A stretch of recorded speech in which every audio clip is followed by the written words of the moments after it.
I work with a lot of aspiring product managers who have an idea about what the role is. Maybe they've read Marty Kagan's Inspired, and maybe they've read some articles and they've seen people post about product management on LinkedIn or Twitter, and it sounds really interesting. And in a lot of places, it's a really well paid job and opens up a lot of great growth opportunity for your career.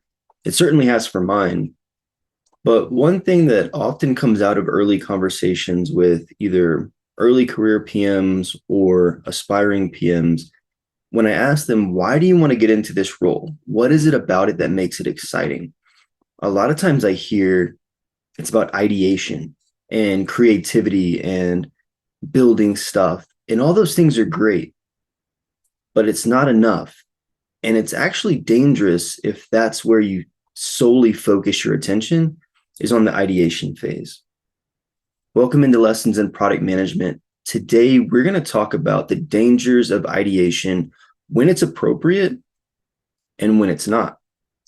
And realistically, ideation is a good part of product management, but it's a small part. It's a fun part, but it's a small part of the whole process of product management, right? At the crux of it, a product built without a problem to be solved is either just a fun creative project, a side hobby, or it's an expensive waste of time for you as an entrepreneur or for your company trying to run a sustainable, profitable business, right? Even if you're in hyper growth mode with a lot of VC funding, which as we sit today, January 13th, 2023, there's not a lot of funding going around in the world with the economic times that we live in, except in very niche categories. But the world is evolving in tech to where sustainability and profitability is becoming more and more of an important aspect of running your business, because there's been too many cases of grow at all cost, and we're going to throw a lot of money at this, but there's never a business model. There's never a solid definition of what problem are we solving, how much value are we creating, and how can we realize that value back as a business so we can sustain ourselves, because VC funds are not unlimited, right? Even if you are VC backed. And so that's where in product management, it's fun to be creative and to go into solutioning and ideation. And you see pictures of, whiteboards or big windows with sticky notes on it. And that's the perception I think that a lot of early career or aspiring PMs get.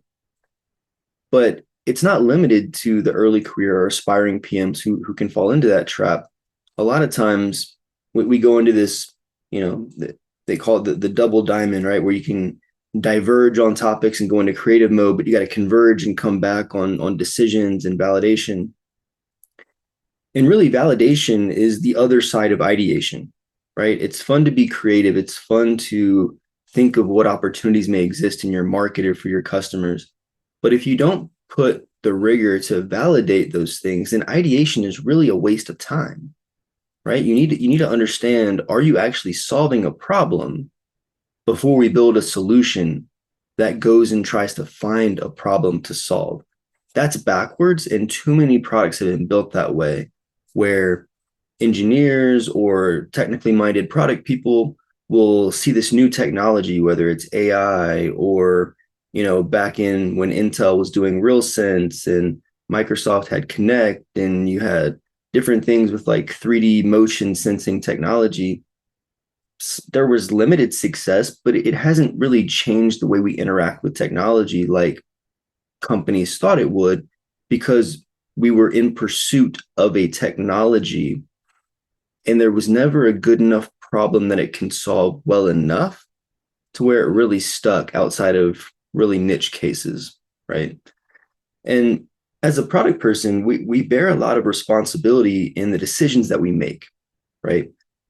And when we start with the solution first, before we truly understand the problem, then not only do we get ourselves in trouble, but there's ripple effects or what's called second order effects that occur, right? When you're working with your design partner or your development partners, you'll start designing a product that has no basis in reality of why are we even designing this product if we don't understand the problem that we're solving, right? And even if you think you understand it, there needs to be a level of validation to prove it, because what happens is you start ideating, you start designing, and engineers start architecting the solution. And all that work is being done, design work, development work, foundations are being set that you might have to scrap completely.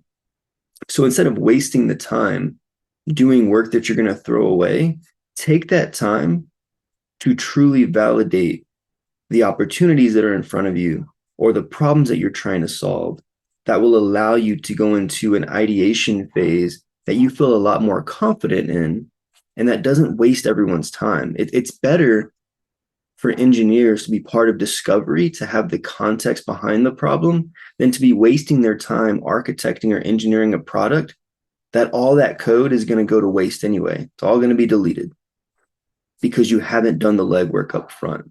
So if you're working on a brand new product, it's better to not feel the burden of having to feed the developers with stuff to do. The stuff they should be doing is hanging out with you in your customer interviews and in your validation sessions and working through what the problems are and making sure that those are clearly defined. That way you're all enabled to go into those solutioning phases and understand what are the dependencies, what are your constraints, and how does that shape the solution? How does that shape the design, right?